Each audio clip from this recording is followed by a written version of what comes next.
Mes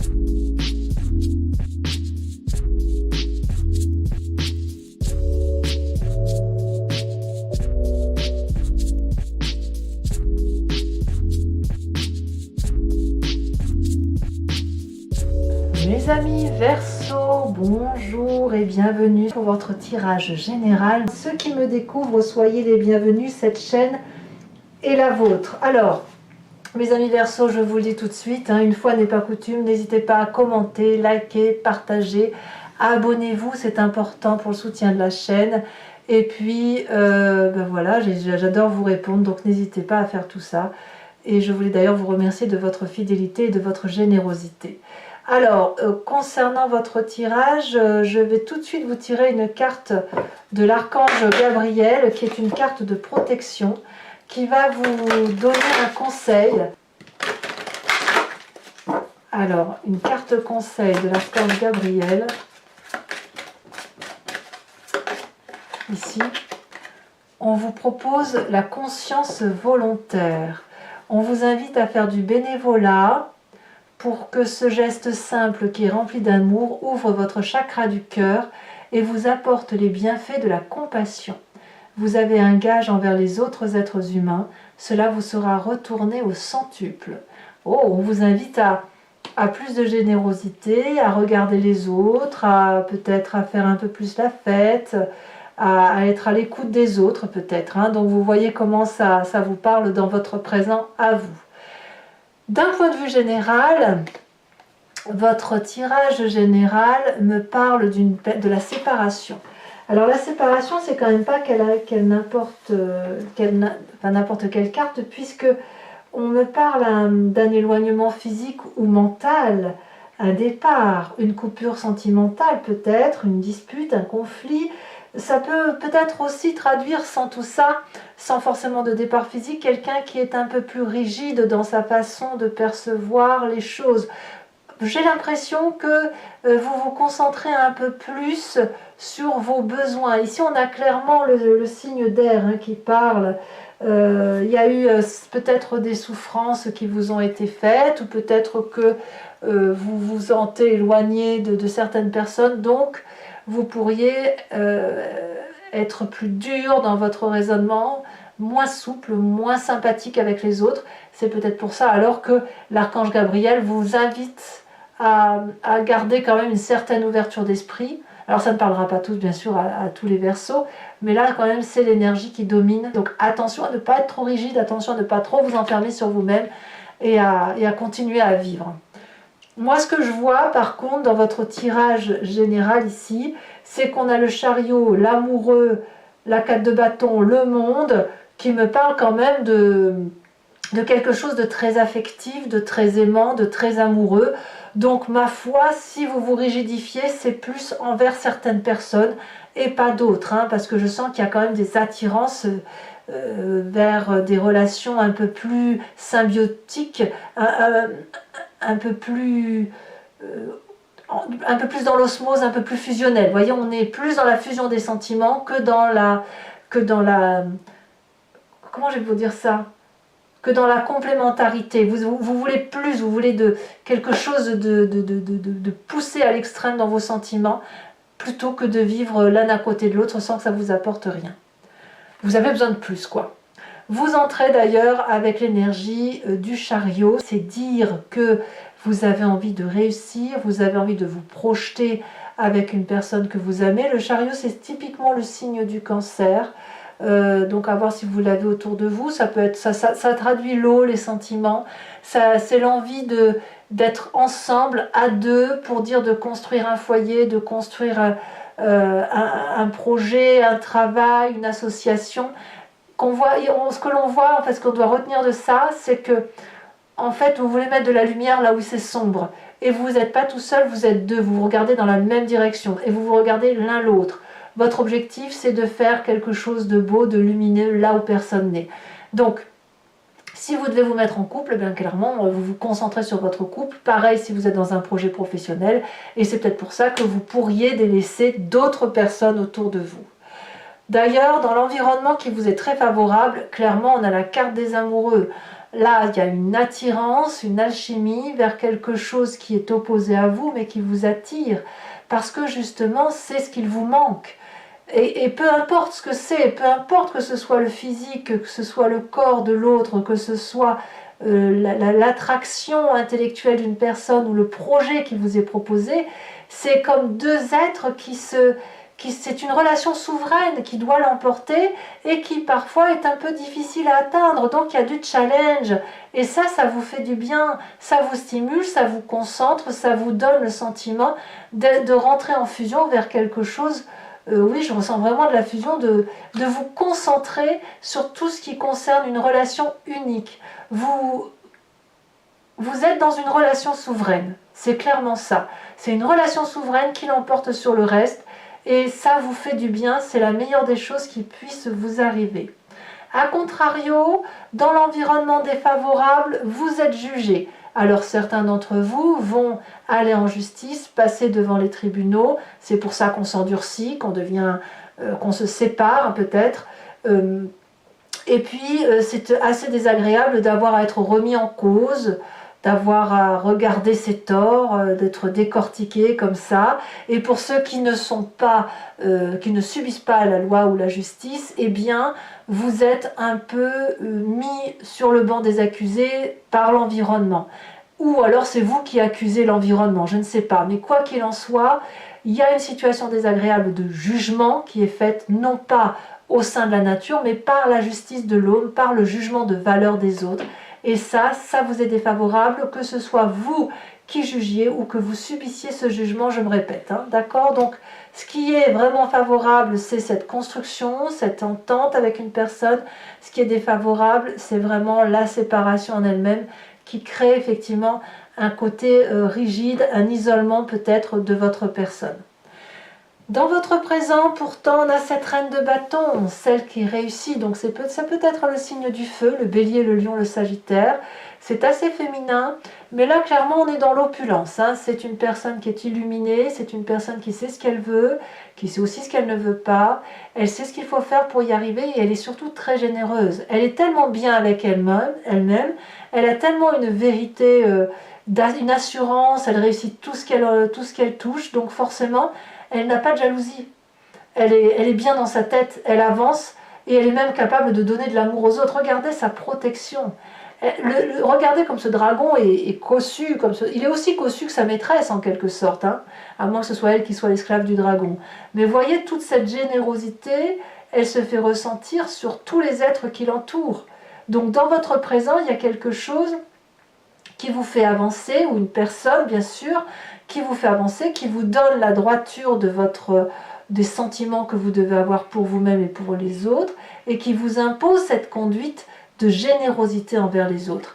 Peut-être que c'est cette reine de bâton qui va vous demander de ne pas oublier les autres et de continuer à penser aux autres, malgré le fait que vous pourriez vous isoler et probablement dû à un jugement de valeur, quel qu'il soit.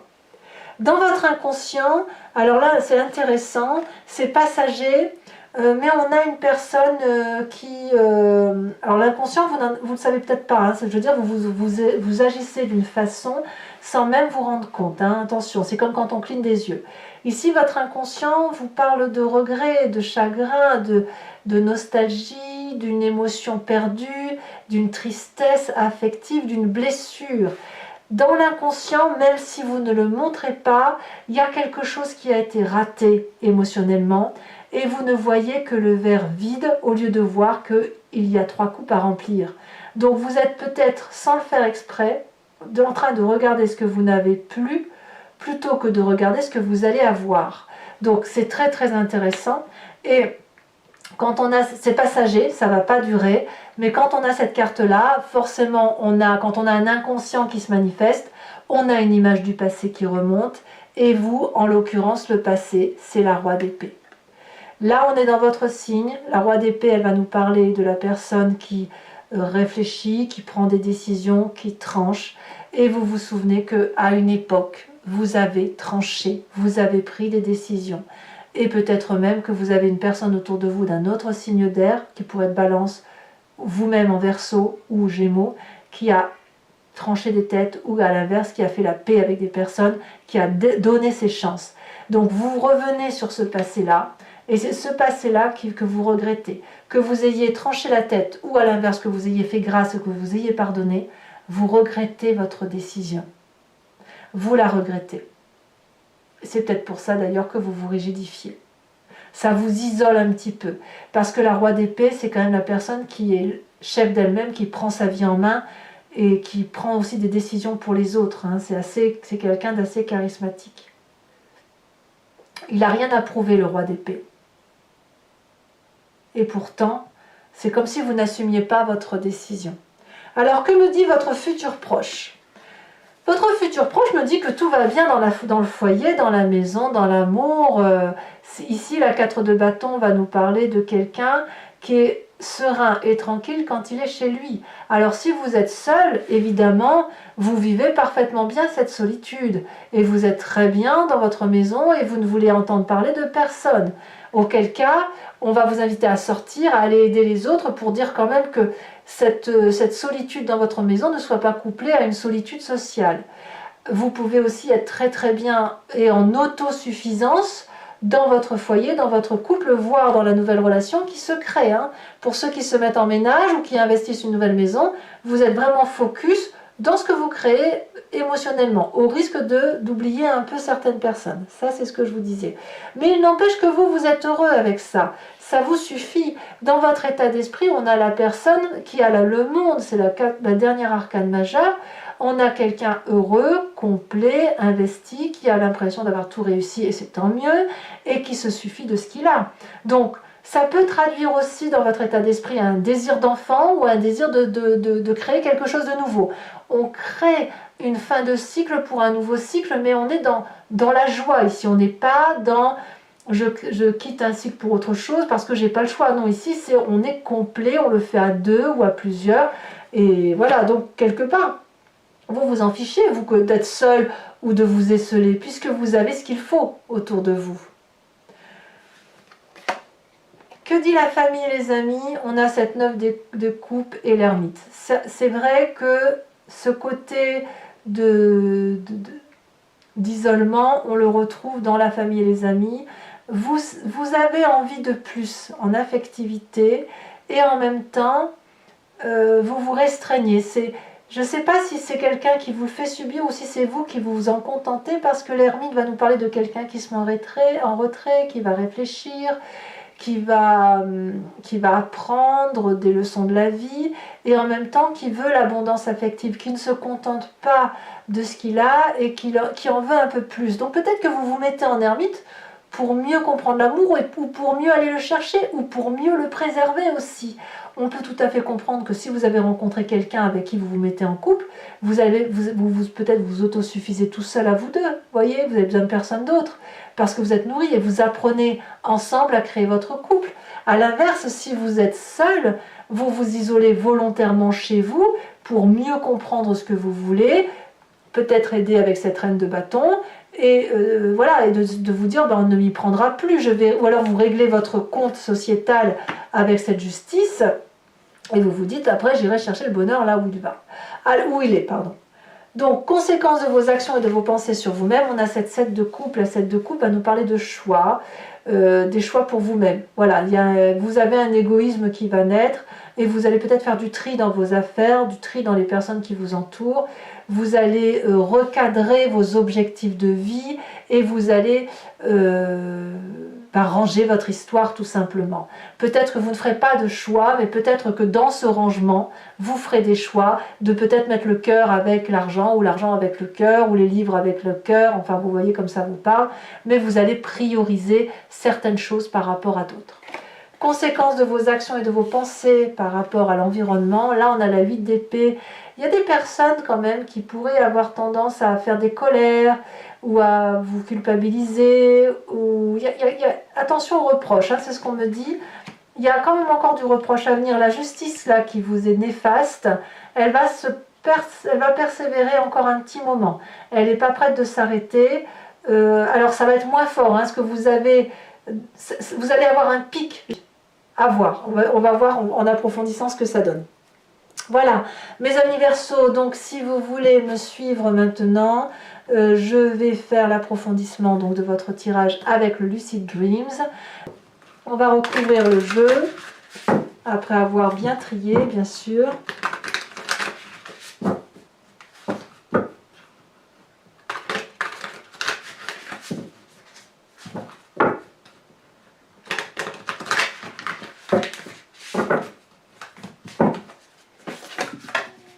Ah, est-ce que c'est retourné?